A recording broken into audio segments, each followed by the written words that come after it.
Welcome to another edition of the Parliamentary Agenda. I'm your host, Shaquan Gill, and for this episode, we'll be speaking with the Minister within the Ministry of Housing and Water, the Honourable Susan Rodrigues. Minister Rodrigues, thank you for joining me. Thank you for having me.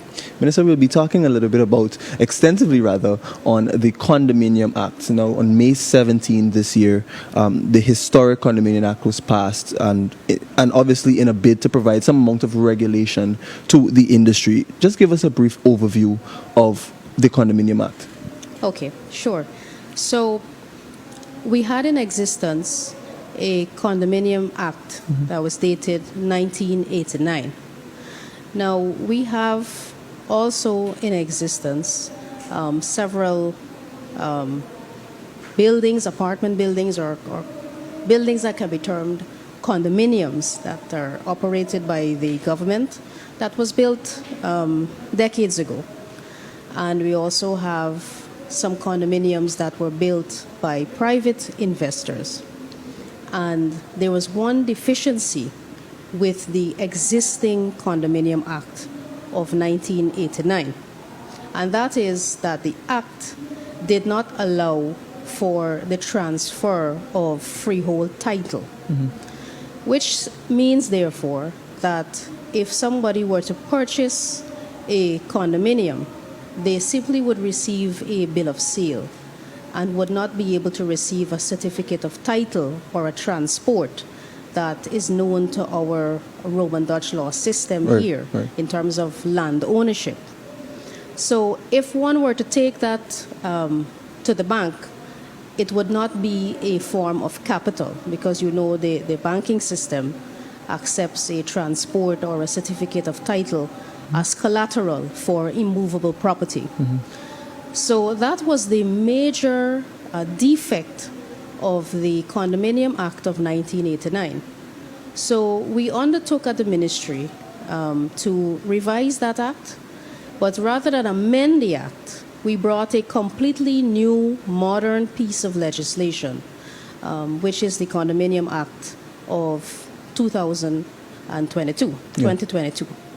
So in that act, in the new act, we were able to correct that and to allow for the passage of a certificate of title or transport where applicable to persons who invest in a condominium.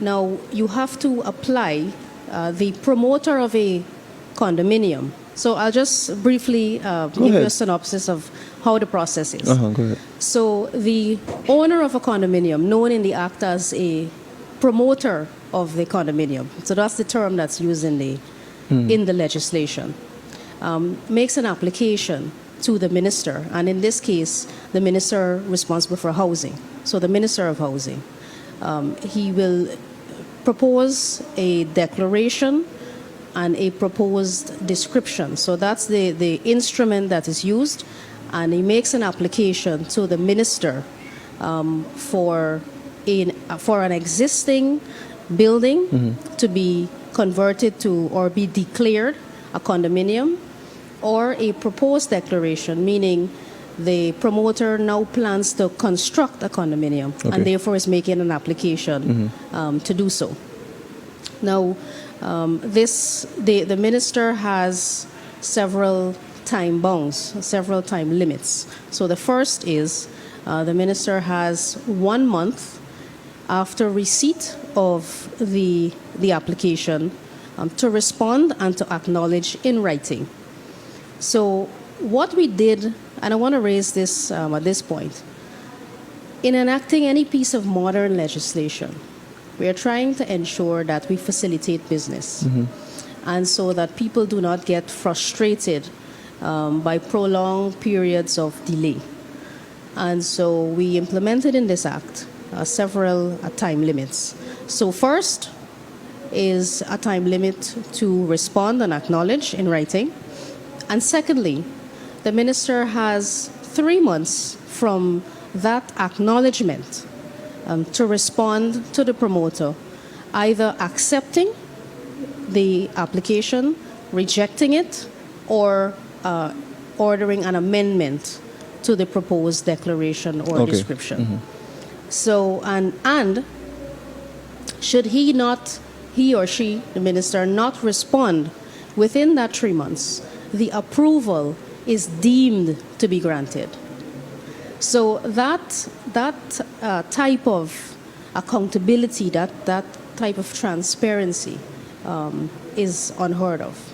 And we impose that on ourselves so that we can facilitate investment and so that investors are not frustrated by waiting on a minister or waiting on any government official to respond to his or her application.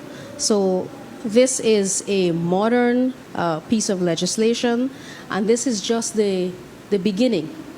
We will see several more pieces of legislation, I'm sure, over our term that would have similar kind of time bounds to facilitate investment and to ensure that progress continues. Yeah. Minister, as we stay on that topic for a little bit, in terms of promotion of business, how can this Condominium Act, aside from that time limit and that transparency that is given, aid in economic expansion and the allowance of other investors to be able to invest in this kind of investment? So the concept of a condominium is not new, certainly. It's a bit new to Guyana, but it's not new globally. And we know that there are several destinations that in the developed world that have condominiums as a housing concept.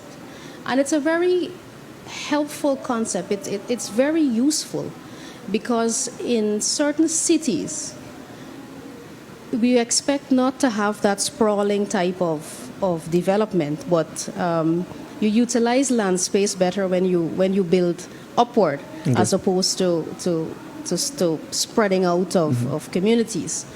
And people tend to gravitate towards cities that are heavily populated, densely populated, for employment and for access to government services and commercial services and so on. So as Guyana transitions to a more modern economy, to seeing more sophisticated types of investment, we have to have the necessary legislation to promote and to support these types of investment. So condominium the Condominium Act is one such piece of legislation that would support that type of investment. And I know the banking institutions as well, the banks would welcome this piece of legislation because it now gives them the collateral that they can use to fund the construction of condominiums and to facilitate investments too from ordinary guidees, because now you can own your own home and you can invest in a condominium, and you don't have to have a second property to put up as collateral for the purchase of that condominium. You can now use the condominium itself as the collateral. So that was a major deficiency that we needed to correct. Yeah. So in order for people to access financing for this type of investment. And now with investors who want to come in to build this type of establishment, knowing that we have the requisite laws to support it, this will certainly open the doors, of course, to more condominium style investment. So for those persons that may want to reside in this kind of building, and as a matter of fact, for those persons that are already residing in these kinds of condominiums, what kind of financial avenues, I know you spoke about it a little bit, but the financial avenues that it opens now for them to have their certificate of title from being in that facility? Right. So essentially, in and of itself, a unit in the condominium can be used, is titled. So a condominium is an apartment building. Right. There is no difference. You can't tell the difference between a condominium and an apartment building simply by looking at it. It's essentially built like an apartment building. But instead of being a renter, you are now the owner of that apartment.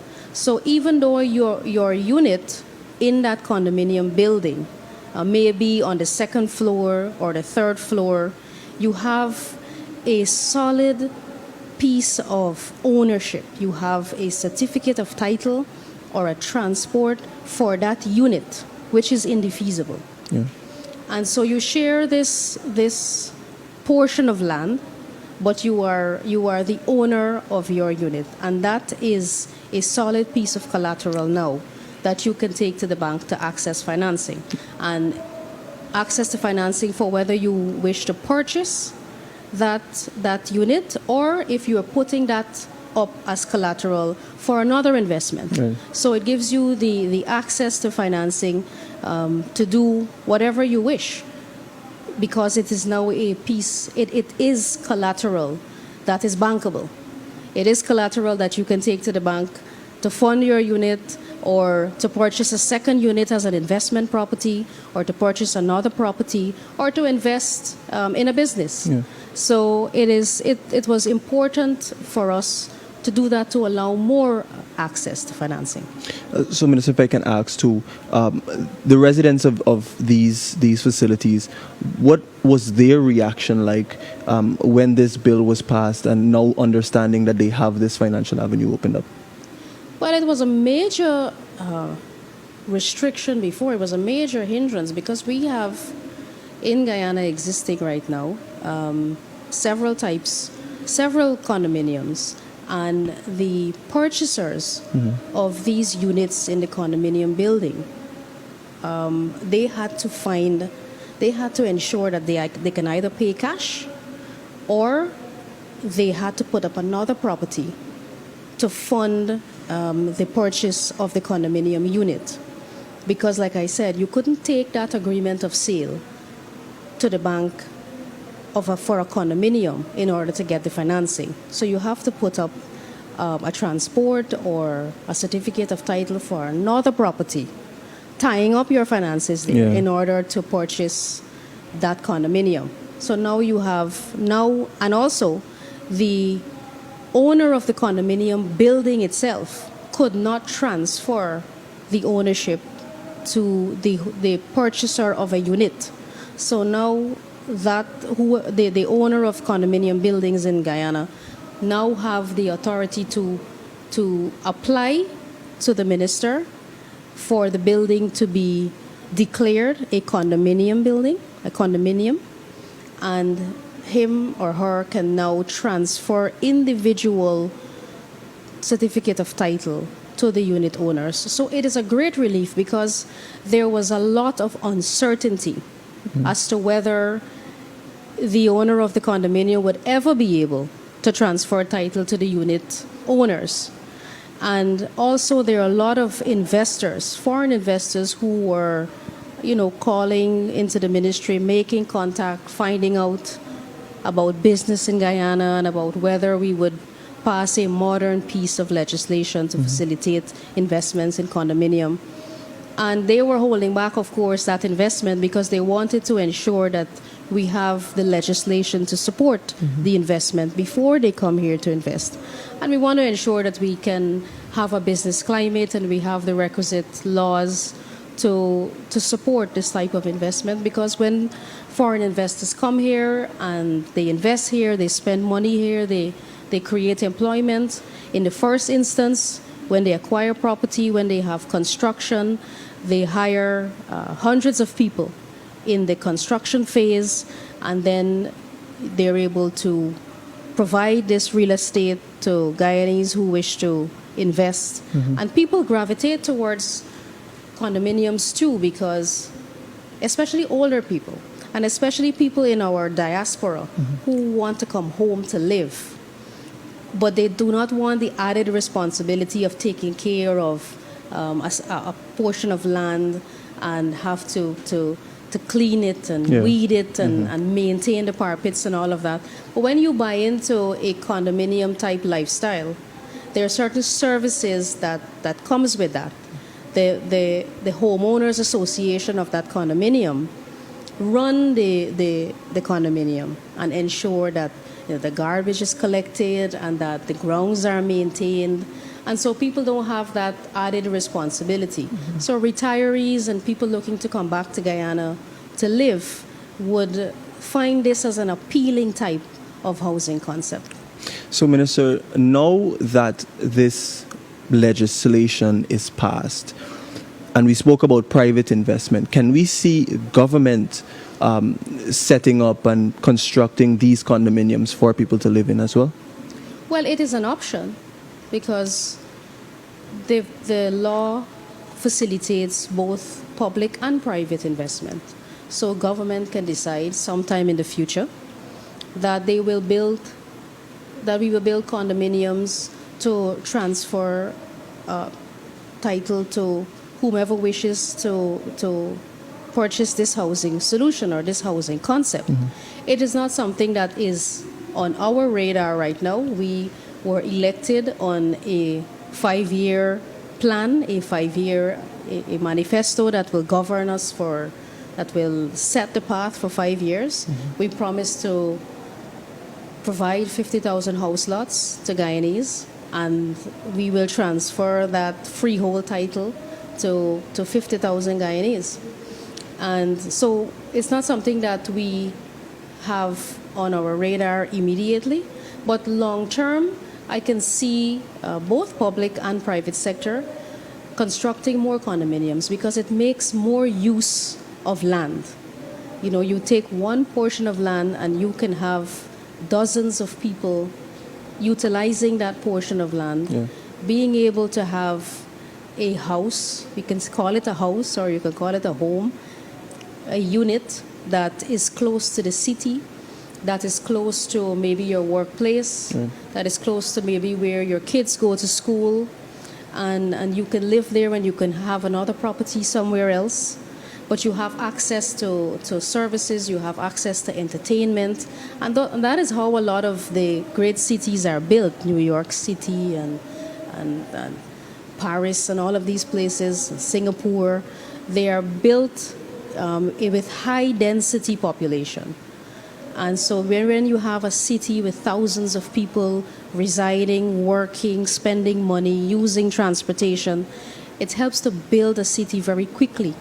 And it is also less strain on government services and government spending, because the more roads we have to build, the more extensions of the electrical network and the water distribution network that we have to maintain and spend money on to keep extending and extending. It's a high cost on government to maintain that infrastructure that is needed to support housing.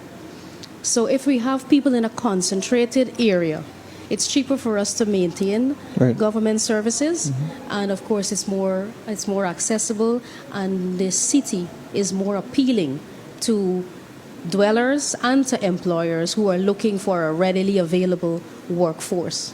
Definitely. Very important information there coming from the Condominium Act. And finally, Minister, what other bills, pieces of legislation can we see coming out of the housing and water sectors that will assist in the development and expansion of Guyana? Well, the Ministry of Housing is very busy in more than one aspect. Yeah. And this condominium was an important piece of legislation that we had to get out of the way because a lot of people were depending on this. But the provisions of the Act will give way to a lot of similar type provisions that you will see once we are finished examining the system in terms of aiding investment. You would have heard us speak about a single window application and approval system, and this is for building permits, construction permits, and planning permits, which will help investment. So we have, if you want to invest in Guyana or you want to construct a building, you have to go to several agencies in order to obtain that permit before you can start your construction. So if you're living in the city, you start at the mayor and city council. If you're living in an area that is controlled by a NDC, you start at the NDC. After you've received your no objection from the NDC or the council, you have to then go to CHPA. Depending on the type of investment it is, you may have to go and get approval from the fire department. If it is a oil and gas type of investment that you are proposing to invest in, you have to go to the EPA. You have to go to Sea Defense. You have to go to several agencies. So think about it practically. An investor who wants to invest in a building that is 5-story or 6 stories high has to go to all of these different agencies, file a new application every time, and every agency has a waiting period for them to acquire their permit before they move on to the next agency. So you can imagine the amount of time that is consumed to acquire a permit for one investment. We are proposing with this single window application system, one agency. Investors or Guyanese who have money and wish to invest, you come to a single agency, which is the Central Housing and Planning Authority. And we are developing a software and a system where we can accept one application and dispense it to all of the other agencies. And we are all working simultaneously to get this application approved. So we have a consultant who is working on this right now, and we've actually advertised for another consultant on the software, on the implementation of the software that will support this. And this also helps with the type of transparency and accountability you see in the Condominium Act, for example, where the minister does not have unfettered powers. He has a specific time in which to acknowledge an application, and he has a specific time in which to make a decision whether he accepts or rejects that application. And should he reject the application for a condominium, he has to state reasons why he is rejecting this application for a condominium. And similarly, with the single window application system, each agency or each officer that has to make a decision will be time bound. And if they do not respond within that specific time, their approval will be deemed to be granted. So, Shakwan, this is the ultimate type of transparency. This is the ultimate accountability that any developed country, that any open, free, transparent society and government should be operating at. And we welcome that, because we promised to have an open, transparent government. You know, President Ali is a man who is always on top of his game, who insists that his government is open, transparent, accountable to the people. And so we're not going to enact legislation that would promote slothfulness in the system or secrecy in the system. We will bite the bullet. We brought a legislation to the House that puts a time limit on a minister to respond and to give reasons if he rejects an application.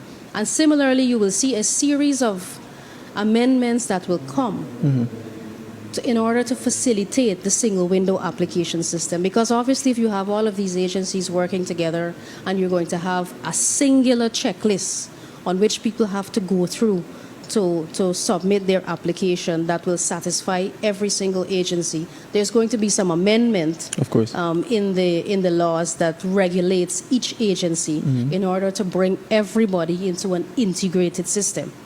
So we are still going through that consultation and ensuring that we capture everything that we need to facilitate the single window application system, and then you will see a series of amendments that will have to come to the House in order to facilitate that single window application system.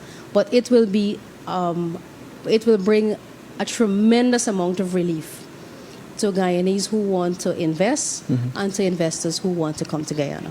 Minister Rodrigues, I want to thank you for taking the time to speak with me on this very important act and the future legislation that we can see coming in to the National Assembly very soon. Sure, thank you for having me. This has been the Parliamentary Agenda. I am your host, Shaquan Gill, saying bye for now.